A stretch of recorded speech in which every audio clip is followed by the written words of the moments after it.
आवाज कोणाचा आवाज जनतेचा ताही दिशातून घुमला राष्ट्रवादी पुन्हा प्रगतीच्या वाटेने जाऊया साथीने एका मुखाने हो बोला राष्ट्रवादी पुन्हा आवाज कोणाचा आवाज जनतेचा ताही दिशातून घुमला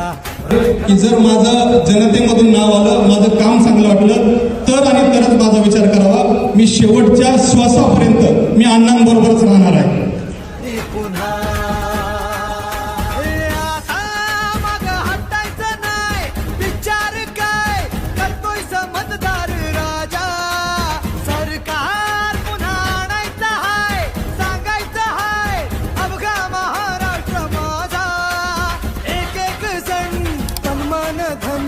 विसरून झुंजाया आवाज कोणाचा आवाज जनतेचा